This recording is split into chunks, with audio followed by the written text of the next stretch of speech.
আজকের আমাদের বিষয়বস্তু যে বাস্তুর 4টি দোষ নিয়ে আলোচনা হবে। কি কি সেই 4টে দোষ? পুরো ভিডিও দেখুন, আপনারা তথ্যগুলো পেয়ে যাবেন।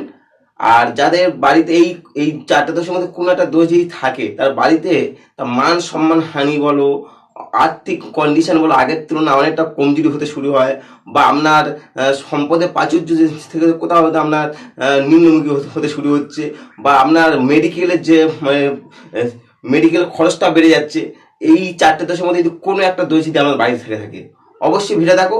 দেখলে আপনারা বুঝতে পারবেন আপনাদের বাস্তবে কোনো দোষ আছে কিনা, কোনো একটা দোষের মধ্যে আপনার বাড়িতে আছে কিনা। প্রথম দোষ আলোচনা করব, পদাঘাত দোষ। এর আগে বলি, ভিডিওটা যদি ভালো লাগে আপনাদের, অবশ্যই এরা সাবস্ক্রাইব করতে পারেন। আর সাবস্ক্রাইব যদি করেন, তাহলে আমি পরবর্তী যখন ভিডিওগুলো আপলোড করব, আপনার নোটিফিকেশন অন থাকলে সঙ্গে সঙ্গে আপনার ভিডিওটা প্রথম আপনার সামনে পৌঁছে যাবে। তাই কেউ ভিডিওটা স্কিপও করো না। আর ভিডিওটা যদি ভালো লাগে, অবশ্যই অবশ্যই সাবস্ক্রাইব করবেন।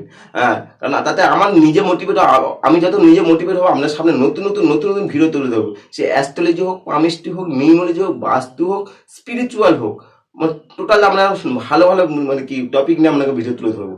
তাই ভিডিওটা কেউ স্কিপ করো না। প্রথম দোষ আলোচনা করতে চলেছি আমরা, হচ্ছে পদাঘাত দোষ। পদাঘাত দোষ, যদি এই পদাঘাত দোষ থাকে যার বাড়িতে, কারণ একটা বাড়ি যখন আপনি তৈরি করছেন, অন্তত প্রাইম জায়গাতে যদি তৈরি করেন, 50 থেকে 60 লাখ টাকার উপর বাজেট নিয়ে নামতে হয়। ঠিক আছে, সেই জায়গায় যদি আপনি একটা বাড়ি তৈরি করার পরে যদি এইরকম কোনো দোষ থাকে, তাহলে আপনার বাড়িতে নানা সমস্যা তৈরি হবে। তাহলে প্রথম দোষ আলোচনা করছি, পদাঘাত দোষ। পদাঘাত দোষটা কি? আপনার গৃহটা নির্মাণ করলেন, আপনার স্বপ্নের একটা বাড়ি তৈরি করলেন, বা গৃহ নির্মাণ করা কমপ্লিট হয়ে গেল। কমপ্লিট হওয়ার পরে আপনি আপনার ওটানের মধ্যে আপনি একটু হাঁটলেন, একটু হাঁটাচলা করে দিলেন। সেই হাঁটাচলা করা দিয়ে সেই তার যে পদধ্বনি যদি আপনি ঘরের মধ্যে থেকে যদি শুনতে পান, ঠিক আছে, ঘরের মধ্যে থেকে শোনা যায়, মানে সেই পদধ্বনি যদি শোনা যায়, তাহলে এটাকে বলা হচ্ছে পদাঘাত দোষ। পদাঘাত মানে মানে পদের আঘাত, যে ঠিক আছে, যে মানে উঠোনের যে আঘাতটা, সেখানে তোমার ঘর থেকে শোনা যাচ্ছে, মানে পদাঘাত, মানে বাস্তবে এখানে দোষ তৈরি হচ্ছে, দোষ তৈরি হচ্ছে। যার এই যে দোষ, এই পদাঘাত দোষ থাকে যে কোনো বাস্তে, ঠিক আছে, তার সঙ্গে সঙ্গে বাড়িতে মধ্যে কি হয়, সন্তান হানি, ঠিক আছে, সন্তান হানি হতে পারে, বা আমরা ধন সম্পত্তি নাশ হতে পারে, বা আমরা মান সম্মান কমে যাবে। এবং সবথেকে বড় কথা, কোথাও যেন নিজেকে যেন আনকমফোর্টেবল ফিল করবেন বাড়ির মধ্যে, এবং নিজে যেন বুঝতে পারবেন, সেই বাড়ির মধ্যে থাকার সঙ্গে সঙ্গে বুঝতে পারবেন যে বাড়িতে কোথাও নেগেটিভিটি সবসময় আপনার মধ্যে নেগেটিভ এনার্জি ফ্লো করছে। এই পদাঘাত দোষ খুবই গুরুত্বপূর্ণ একটা দোষ। ঠিক আছে, আমরা যদি আমাদের বাড়ি থেকে থাকে, অবশ্যই কমেন্ট করে জানাতে পারেন। আর আমরা যদি বাস্তব দেখাতে চান, অবশ্যই আমার সঙ্গে যোগাযোগ করতে পারেন। ফার্স্ট আলোচনা করলাম পদাঘাত দোষ, প্রথম। দ্বিতীয় বিষয় আলোচনা করব, পরিকাঘাত দোষ। পরিকাঘাত দোষ পরিকাঘাত দোষ আলোচনার আগে বলি, যদি ভিডিওটা ভালো লাগে, অবশ্যই অবশ্যই এটা সাবস্ক্রাইব করতে পারেন। আর যারা আমরা বাস্তব দেখাতে চান, অবশ্যই আমার সঙ্গে যোগাযোগ করতে পারেন। আমার ডেসক্রিপশনে আমার নাম্বার দেওয়া আছে, ঠিক আছে, সেখানে আপনারা যোগাযোগ করতে পারেন। পরিকাঘাত দোষ কি? আপনার ভবনের সামনে যদি কোনো জলাশয় থাকে, ঠিক আছে, সেই জলাশয়ের মধ্যে আপনি কোনো দণ্ড দিয়ে আঘাত করবেন। দণ্ড দিয়ে আঘাত করবেন। যদি আপনার আঘাতটা সেই দণ্ড যদি ভবনের মধ্যে থেকে, যদি ঘরের মধ্যে বা ভবনের মধ্যে, ঠিক আছে, আপনার যে স্বপ্নের বাড়ির মধ্যে থেকে যদি এই আঘাতটা শুনতে পান, তাহলে মনে করবেন যে আপনার বাড়িতে এই যে পরিকাঘাত দোষ তৈরি হয়েছে। পরিকাঘাত দোষ এটা খুব গুরুত্বপূর্ণ একটা দোষ, মানে এই দোষটা খুবই খুবই খারাপ, কারণ এটা পরিকাঘাত দোষ বলা হচ্ছে। এই দোষে বলে কি হচ্ছে, আপনার বংশ তো নির্বংশ হবে, কারণ বংশহানি হতে পারে বাড়িতে, এবং বাড়ির সন্তানের সঙ্গে পিতামাতার একটা বন্ডিং ভালো হবে না। কারণ আপনি যে বাড়িতে থাকেন, সেখানে তো আপনার 24 ঘন্টার মধ্যে প্রায় কর্মজীবন বাদে বাকি সময়টা সেখানে অতিবাহিত করেন।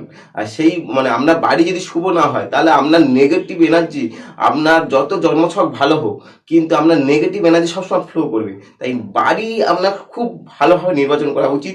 বা যেখানে কোনো আমরা বড় ফ্ল্যাট দিন যাই করুন, বাড়ি যদি না শুভ হয়, বা যেখানে থাকবেন সেটা শুভ না হয়, জীবনে নানা রকম সমস্যা আপনার জীবনে এসে জর্জরিত হবে, এবং নানা রকম সমস্যা আপনার মধ্যে একটা মানে মানে আপনার নানা সমস্যা ঘেরাটোর মধ্যে আপনি অতিবাহিত করবেন।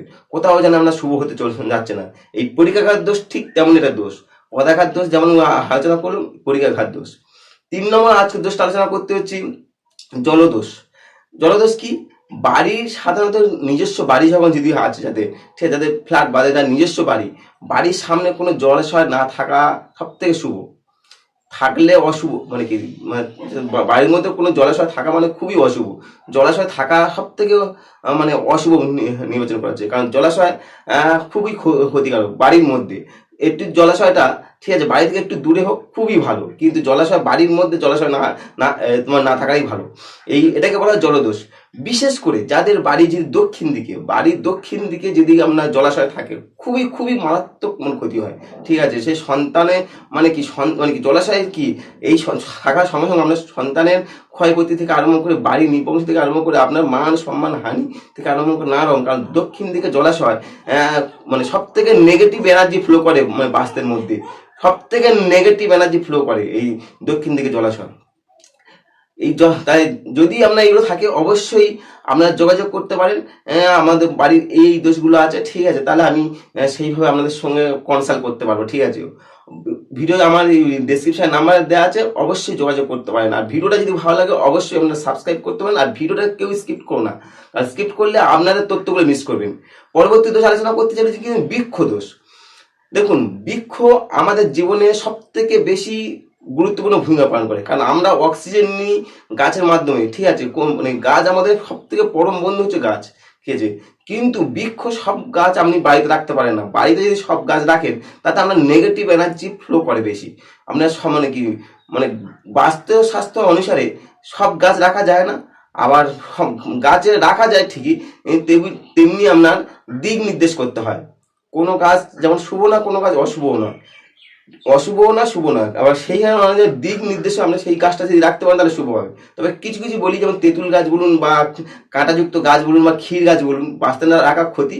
আর আমার পরবর্তী যখন ভিডিওগুলো আলোচনা করবো বাঁচতে কোন গাছ কোন দিকে রাখলে শুভ হবে, আপনার জীবনে মান সম্মান থেকে আরম্ভ করে যাবতীয় সব উন্নতি ঘটবে, সেটাও আলোচনা করবো। কারণ ভিডিওগুলো আপনারা সাবস্ক্রাইব করে রাখুন, আর আমার চ্যানেলটা আপনারা দেখার চেষ্টা করুন, কারণ চ্যানেল দেখবেন তত আপনার নতুন নতুন জ্ঞান অর্জন করবেন। আর যত জ্ঞান অর্জন করবেন আপনার জীবন আরো উন্নতি থেকে আরো উন্নতর হবে। তাই এই চ্যানেলটা দেখার চেষ্টা করুন, আশা করি আপনারা অনেক অনেক উপকৃত হবেন আর লোককে আরো দেখার সুযোগ করে দিতে পারেন। আর সবাই যারা যেখান থেকে দেখছে সবাইকে আমার নমস্কার, আর সবাই ভালো থাকুন, সুস্থ থাকুন, নমস্কার।